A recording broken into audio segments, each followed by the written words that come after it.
Militer Taiwan dalam keadaan siaga tinggi saat kapal perang China terlihat di dekat pulau tersebut. Puluhan kapal perang dan ratusan pesawat tempur China tengah bermanuver di dekat Taiwan. Pemerintah Taiwan ketar-ketir dibuatnya. Selamat datang di channel KMA News Update, saluran berita dan informasi yang paling pas untuk Anda. Kali ini yang lagi ramai di kawasan Asia Pasifik, suasana memanas di Selat Taiwan. Ada apa sebenarnya? Benarkah China siap mencaplok Taiwan? Bagaimana sikap Amerika mengenai situasi geopolitik di Asia Timur ini? Baiklah, mari kita simak bersama informasi sebenarnya. Tonton sampai selesai video ini, dan jangan sampai ketinggalan berita panas ini.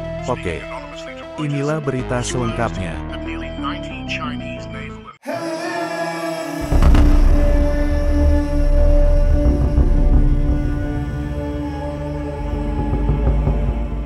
Militer Taiwan telah memulai latihan kesiapan tempur setelah kapal perang China terlihat di dekat pulau itu, kata Taipei.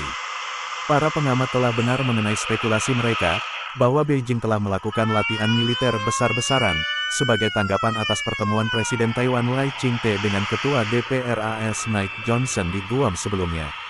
Taiwan mengatakan militernya dalam keadaan siaga tinggi saat kapal perang China berlayar mendekati pulau tersebut. Militer Taiwan berada dalam siaga tinggi setelah mendeteksi kapal perang China di dekat pulau itu, kata Taipei, saat Beijing berjanji untuk mempertahankan dengan tegas kedaulatannya dalam menanggapi latihan tersebut. Kementerian Pertahanan Taiwan mengatakan pihaknya juga melihat kapal penjaga pantai China dan Tentara Pembebasan Rakyat People Liberation Army atau PLA, Beijing telah membatasi wilayah udara di lepas pantai China. Terbukti nyata, spekulasi kuat mengenai kemungkinan China meluncurkan latihan militer sebagai respons atas perjalanan Presiden Taiwan Lai Ching-te ke Pasifik yang mencakup persinggahan di Hawaii dan Guam, adalah benar adanya. Taiwan bereaksi. Menanggapi tindakan PLA itu, MND telah memulai latihan kesiapan tempur, dengan mempertimbangkan ancaman musuh, kondisi cuaca, dan posisi taktis, kata Kementerian Pertahanan Nasional di Taipei dalam sebuah pernyataan. Ditambahkannya, unit militer berada dalam keadaan siaga, tinggi, dan mereka yang berada di pulau-pulau terpencil telah meningkatkan kewaspadaan mereka.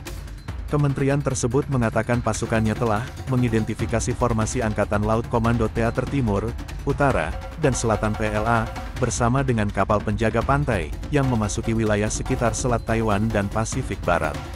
Tidak ada pengumuman publik langsung oleh PLA atau media pemerintah China tentang peningkatan aktivitas militer di sekitar Taiwan. Namun, juru bicara Kementerian Luar Negeri Beijing mengatakan Tiongkok akan, dengan tegas mempertahankan, kedaulatannya dalam menanggapi latihan militer Taiwan. Taiwan menganggap dirinya sebagai negara berdaulat dengan pemerintahan, militer, dan mata uangnya sendiri. Namun Beijing berkeras pulau itu merupakan bagian wilayahnya dan tidak mengesampingkan kemungkinan menggunakan kekuatan untuk menguasainya. Lai berbicara dengan Ketua DPR Amerika Serikat dari Partai Republik Mike Johnson di Guam, kontak tingkat tertinggi Amerika Serikat yang dilakukan pemimpin Taiwan tersebut selama perjalanan selama seminggu, yang menuai serangkaian kritik dari Beijing. Kementerian Luar Negeri Tiongkok memperingatkan Taiwan, bahwa mencari kemerdekaan dengan bantuan Amerika Serikat pasti akan menemui jalan buntu, dan meminta Washington untuk berhenti mencampuri urusan yang terkait dengan Taiwan.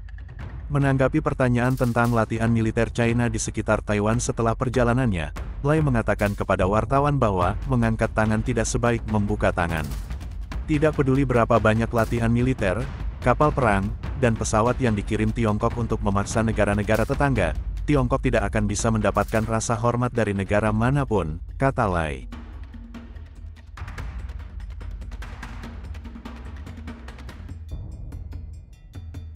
Penjaga pantai Taiwan mengatakan bahwa mereka telah mendeteksi pergerakan tidak biasa dari 7 kapal penjaga pantai China pada hari ketika Lai kembali ke Taipei. Tidak peduli berapa banyak latihan militer, kapal perang, dan pesawat yang dikirim Tiongkok untuk memaksa negara-negara tetangga, Tiongkok tidak akan bisa mendapatkan rasa hormat dari negara manapun, kata Lai. Pembatasan wilayah udara tentara Beijing di sebelah timur Provinsi Zhejiang dan Fujian diperkirakan akan berlaku hingga Rabu awal Desember, kata Kementerian Pertahanan Taiwan. Setiap tindakan provokasi sepihak dan tidak rasional dapat merusak perdamaian dan stabilitas di kawasan Indo-Pasifik dan tidak disukai oleh masyarakat internasional, kata kementerian tersebut. Ditambahkannya bahwa, aktivitas terkini PLA di dekat Jepang, Korea Selatan, Filipina, dan Taiwan telah menimbulkan risiko dan ketidakpastian terhadap keamanan regional.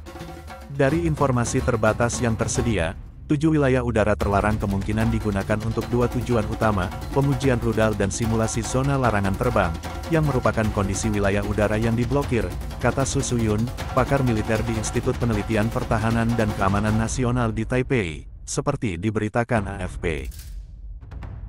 Taiwan menghadapi ancaman serangan militer Tiongkok secara terus-menerus dan sangat bergantung pada penjualan senjata Amerika Serikat untuk meningkatkan pertahanannya. Menjelang lawatan Lai ke Pasifik, Amerika Serikat menyetujui usulan penjualan suku cadang untuk F-16 dan sistem radar, serta peralatan komunikasi ke Taiwan, dalam kesepakatan yang bernilai total $385 juta. Lai mengatakan di negara bagian Hawaii, selama perjalanannya, ada kebutuhan untuk berjuang bersama untuk mencegah perang, dan memperingatkan bahwa tidak ada pemenang dari konflik. China telah meluncurkan 2 latihan militer berskala besar di sekitar Taiwan sejak Lai menjabat dan secara teratur mengerahkan jet tempur dan kapal angkatan laut untuk menekan klaimnya atas pulau tersebut. Lai lebih lantang daripada pendahulunya Tsai Ing-wen dalam membela kedaulatan Taiwan, sehingga membuat marah Beijing yang menyebutnya sebagai separatis. Nah, itu tadi situasi panas di Asia Timur, siap-siap perang terjadi di sana. Oke, kita akan ikuti terus perkembangannya. Sampai jumpa, subscribe dan like kawan. China's provocations are no longer confined to intimidation. They now pose a direct threat to the stability of the First Island chain.